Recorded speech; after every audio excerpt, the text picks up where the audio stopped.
ইয়াৰ পিছত বিধায়ক মহোদয়ক আদৰণি জনোৱাৰ কাৰণে সংগীতা ধৰ্মলক মই অনুৰোধ জনাইছোঁ।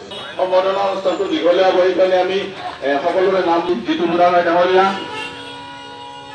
অসম চৰকাৰৰ পশুধন নিগমৰ অধ্যক্ষ, আমাৰ মাজত উপস্থিত আছে অসম গণ পৰিষদৰ সাধাৰণ সম্পাদক জয়ন্ত নাথ ডাঙৰীয়া আৰু ধৰ্মেশ্বৰ ৰয় ডাঙৰীয়া, তেখেতসকলকো আদৰণি জনোৱাৰ কাৰণে মই অনুৰোধ জনাইছোঁ।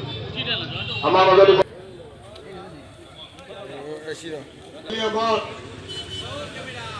নিৰ্বাচনেৰ প্ৰচাৰ কাৰ্য শেষ হব।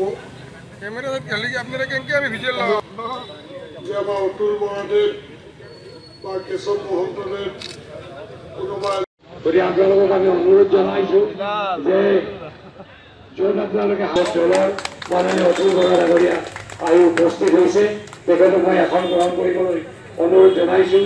আৰু এইখিনিতে আমাৰ মাইক্ৰফোনটো মই আমাৰ যোগেন বৰ্মন ডাঙৰীয়াক আগবঢ়াই দিছোঁ।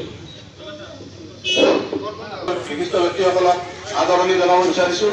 প্ৰথমতে আদৰণি জনোৱাৰ কাৰণে অসম গণ পৰিষদ দলৰ অতুল বৰা ডাঙৰীয়াক মই এবাৰ ধূলিচ্ছাত হ'ব সকলোতে।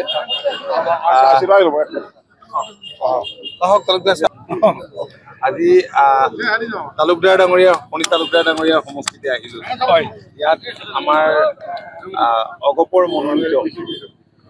মনোনীত আৰু ভাৰতীয় জনতা পাৰ্টীৰ সমৰ্থিত প্ৰাৰ্থী আছে, আৰু ভাৰতীয় জনতা পাৰ্টীৰ মনোনীত অগপৰ সমৰ্থিত প্ৰাৰ্থীও আছে।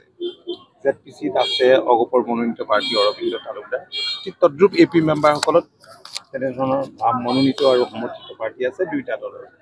তো ৰাইজ যিদৰে ওলাই আহিছে মই নিশ্চিত হৈছোঁ, আৰু আমাৰ সতীৰ্থসকলৰ পৰা জানিছোঁ যে আমাৰ প্ৰাৰ্থীসকলক জিকাবলৈ ৰাইজ সংকল্পবদ্ধ হৈছে।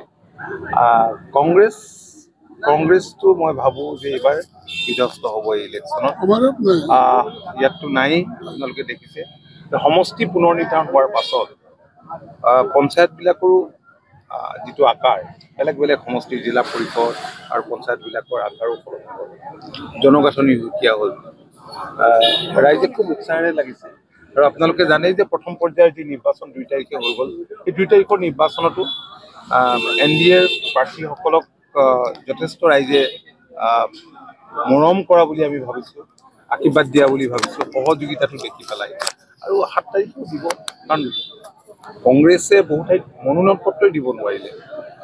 মনোনয়ন পত্ৰ প্ৰত্যাহাৰৰ শেষত এই কথাটো নিশ্চিত হৈ পৰিলে যেতিয়া বিনা প্ৰতিদ্বন্দ্বিতা বিভিন্ন ঠাইত ZP প্ৰাৰ্থী আৰু AP প্ৰাৰ্থীয়ে জয়লাভ কৰিলে। গতিকে পঞ্চায়ত ভালকৈ হ'ব এবাৰ। ডাবুল ইঞ্জিন চৰকাৰ চলি আছে দিল্লীত মাননীয় প্ৰধানমন্ত্ৰী নৰেন্দ্ৰ মোদী ডাঙৰীয়াৰ নেতৃত্বত, দিছপুৰত মাননীয় মুখ্যমন্ত্ৰী ডক্টৰ হিমন্ত বিশ্ব শৰ্মা ডাঙৰীয়াৰ নেতৃত্বত জোৰদাৰ গতিত চলিছে, দ্ৰুত গতিত চলিছে। আৰু এই ডাবুল ইঞ্জিন চৰকাৰে আমাৰ ৰাজ্যখনৰ উন্নয়ন আৰু বিকাশৰ কাৰণে বহুতখিনি কাম কৰিছে। এই তৃতীয়টো ইঞ্জিন যদি আমি NDAৰ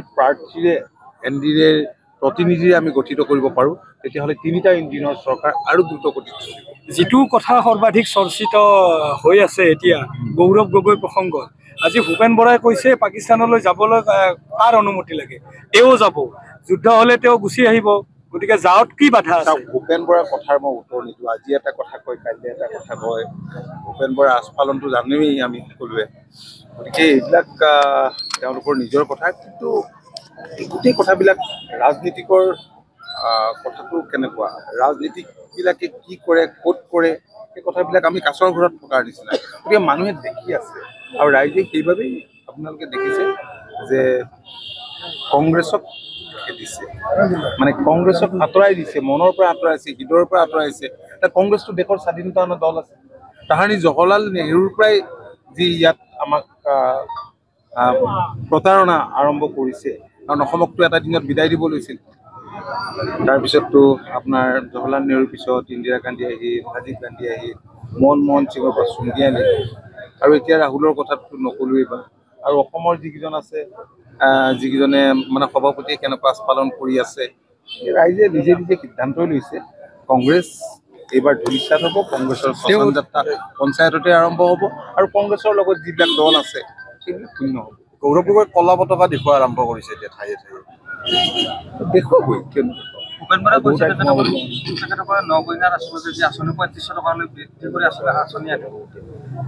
গছত কঁঠাল উঠত তেল নো খাওঁতে চেল বেল বুলি এটা কথা আছে নাই তেওঁলোকে কেনেকৈ সপোন দেখিছে কেতিয়াবা ইয়াত চৰকাৰ গঠন কৰিব তেওঁলোকক বিদায় দিয়াৰ কাৰণে মই ভাবোঁ যে এই যিটো পঞ্চায়ত নিৰ্বাচন হ'ব ইয়াতে প্ৰমাণিত হ'ব নহয় এইটোতো এটা অগ্নি পৰীক্ষা এটা ৰাজনৈতিক পৰীক্ষা ইয়ে প্ৰমাণ কৰিব যে কংগ্ৰেছৰ ভৱিষ্যত এনেও লোকসভা বা বিধানসভা নিৰ্বাচনত ৰাইজে দেখিছে আৰু পঞ্চায়ত নিৰ্বাচন আৰু দেখিব। অখিল গগৈ কৈ আছে এতিয়া ধৰ্মীয় সংখ্যালঘু ৰাইজ এতিয়া তেওঁলোকৰ দলতহে কংগ্ৰেছ এৰিছে ধৰ্মীয় সংখ্যালঘু ৰাইজৰ সৈতে চেল্ফি উঠি দেখাইছে। অখিল গগৈয়ে এইবিলাক কংগ্ৰেছৰে পৌৰসত জন্ম হোৱা একোটা দল আৰু মই দল বুলি নাভাবোঁ কাৰণ অসম গণ পৰিষদ দল ৰাইজৰ তেজেৰে গঢ়া দল।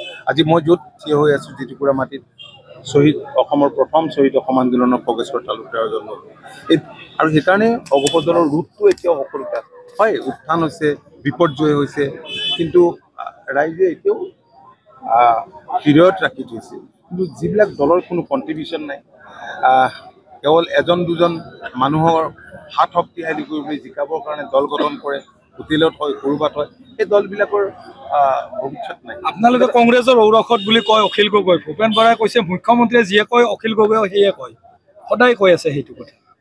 2021 নিৰ্বাচনৰ প্ৰাক মুহূৰ্তত এই কথা কোনে নাজানে আৰু তেওঁলোকেতো কংগ্ৰেছৰ লগতে আছিল আঞ্চলিক দল কংগ্ৰেছৰ লগত থাকি জাতীয়তাবাদ কেতিয়াবা হয় নেকি আৰু বামপন্থী নে জাতীয়তাবাদী একো ধৰিব